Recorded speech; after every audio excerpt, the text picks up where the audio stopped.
ഇപ്പോൾ ബി.ജെ.പി. നേതാവ് കെ സോമൻ അടക്കമുള്ള ആളുകൾ ഇവിടെ എത്തിയിട്ടുണ്ട്. ചേട്ടാ, ഇവിടെ മാധ്യമപ്രവർത്തകരെ അടക്കം കയ്യേറ്റം ചെയ്ത സാഹചര്യത്തിലേക്ക് എത്തി.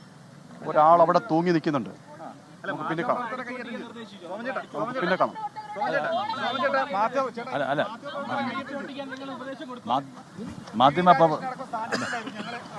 മാധ്യമപ്രവർത്തകരെ ഉപദ്രവിക്കാമെന്ന് പാർട്ടി ഒരിക്കലും കൊടുക്കില്ല. ഇപ്പൊ ഞങ്ങൾ ഇപ്പൊ ഒന്നും പറയുന്നില്ല. ഇപ്പൊ നമ്മുടെ ആവശ്യത ഇപ്പൊ ഒന്നും പറയുന്നില്ല. ഞങ്ങൾ അന്വേഷിക്കും.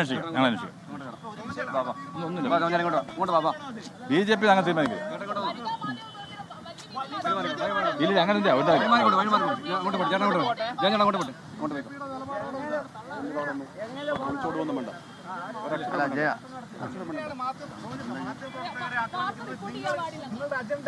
നിങ്ങളെ ഒരു കാര്യം, ഒരാളുടെ ഡെഡ് ബോഡി അവിടെ കിടക്കുകയാണ്. നമ്മൾ അതിൻ്റെ ഒരു മനുഷ്യത്വപരമായിട്ട് സമീപനം എടുക്കുക, അല്ല വേറൊന്നുമില്ല. ഓക്കെ, നിങ്ങൾ ഇപ്പോഴേ അങ്ങനെയൊന്നും ആക്രമിക്കില്ല. നിങ്ങൾ അങ്ങനെയൊന്നും ആക്രമിക്കില്ല. ബി.ജെ.പിയുടെ നയമല്ല. അല്ല, ഞങ്ങളുടെ സ്ഥാനത്തിൽ ഞങ്ങൾ ഇരിക്കാവുന്നേ ഉള്ളൂ. അന്വേഷിക്കട്ടെ പ്ലീസ്, അന്വേഷിക്കട്ടെ. ഓക്കെ, ഞങ്ങൾ വലിയ വിഷമത്തിൽ നിൽക്കുന്ന സമയം.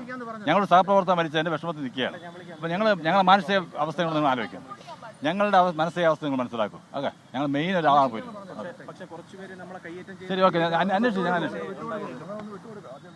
അല്ല മനീഷ്, മാനസിക വിഷമത്തിൽ നിൽക്കുന്ന പ്രവർത്തകർ മർദ്ദിച്ചാണോ വിഷമം തീർക്കുന്നത്?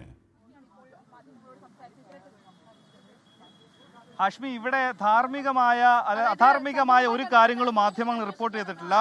ബി.ജെ.പി. പ്രവർത്തകരുടെയും നേതാക്കളുടെയും ഒക്കെ തന്നെ മാനസികമായ ബുദ്ധിമുട്ടുകളൊക്കെ തന്നെ എല്ലാവർക്കും ബോധ്യപ്പെടുന്നതാണ്. അത്തരത്തിൽ അതിനെ മനസ്സിലാക്കാത്ത അധാർമികമായ റിപ്പോർട്ടുകൾ ഒന്നും മാധ്യമങ്ങൾ ആരും ഇവിടെ നിന്നും നൽകിയിട്ടില്ല.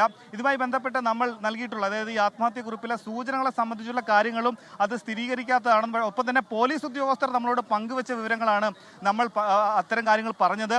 അതിലാണ് ഇതിൽ പ്രകോപനമുണ്ടായത്. അതിൽ വനിതാ മാധ്യമ പ്രവർത്തകരെ അടക്കം കയ്യേറ്റം ചെയ്യുന്നു എന്നുള്ള ഏറ്റവും ഗുരുതരമായ ഗൗരവപരമായിട്ടുള്ള കാര്യം. അതായത് ക്യാമറകളില്ലാത്ത ഇടങ്ങളിൽ ഉണ്ടായിരുന്ന റിപ്പോർട്ടർമാരെ അടക്കം കയ്യേറ്റം ചെയ്തു.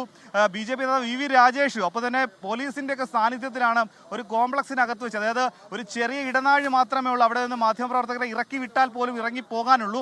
ആ ചെറിയ ഇടനാഴിയിൽ വെച്ച് മാധ്യമപ്രവർത്തകർ ഇറങ്ങിപ്പോകുന്ന സമയത്താണ് പിടിച്ച് തള്ളി വലിച്ചു വാരി ഇടുകയാണ്. അതിലാണ് KWGയുടെ ജില്ലാ ട്രഷറർ കൂടിയായിട്ടുള്ള ദേശാഭിമാനിയുടെ ഫോട്ടോഗ്രാഫർ ജി പ്രമോദിന് ഗുരുതരമായി പരിക്കേറ്റ് നിലത്ത് തലയടിച്ചാണ് അദ്ദേഹം വീണത്. ഒപ്പം തന്നെ അദ്ദേഹത്തിന്റെ ക്യാമറയും പരിക്കേറ്റു. നമ്മുടെ ക്യാമറമാൻ രാജ്കിരന്റെ മുഖത്താണ് അടിച്ചത്.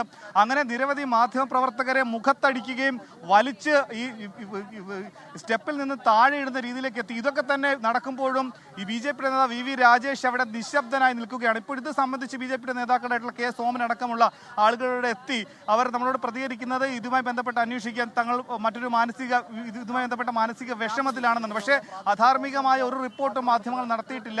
ഇവിടെ ഈ നേതാക്കളുടെയും പോലീസിന്റെയും സാന്നിധ്യത്തിൽ മാധ്യമപ്രവർത്തകരുടെ അങ്ങേയറ്റം അതിക്രമം അല്ലെങ്കിൽ ഈ രീതിയിൽ അവരെ ആ രീതിയിലായിരുന്നു പെരുമാറ്റം ഉണ്ടായിരുന്നത്. അങ്ങനെയുള്ള കയ്യേറ്റം നടത്തിയിട്ടും ഇവിടെ നിന്ന് ഇപ്പോഴും ആക്രമിച്ച അല്ലെങ്കിൽ അതിക്രമം നടത്തിയ ബി.ജെ.പി. പ്രവർത്തകർ ഇപ്പോഴും ഇവിടെയുണ്ട്. പല മാധ്യമ പ്രവർത്തകരെ നോക്കി അവർ കണ്ണുരുട്ടുകയാണ്. എന്ത് തരം വാർത്ത കൊടുത്തതിന്റെ പേരിലാണ് എന്ന കാര്യം കൂടി വ്യക്തമാക്കേണ്ടത് ഇനി ബി.ജെ.പി. നേതാക്കളാണ്.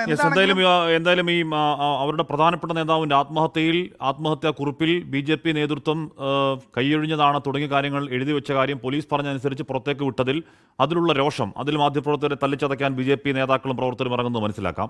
പക്ഷേ അതിൽ കുടപിടിച്ച് നിൽക്കുന്ന പോലീസ് എന്തിനാണ് അക്കാര്യത്തിൽ താല്പര്യം എന്ന് മനസ്സിലാവുന്നില്ല. മനീഷ് വഹിമാനാണ് വാർത്തയുടെ വിവരങ്ങൾ നൽകിയത്. എന്തായാലും അക്കാര്യങ്ങൾ കൂടുതൽ വ്യക്തത വരട്ടെ.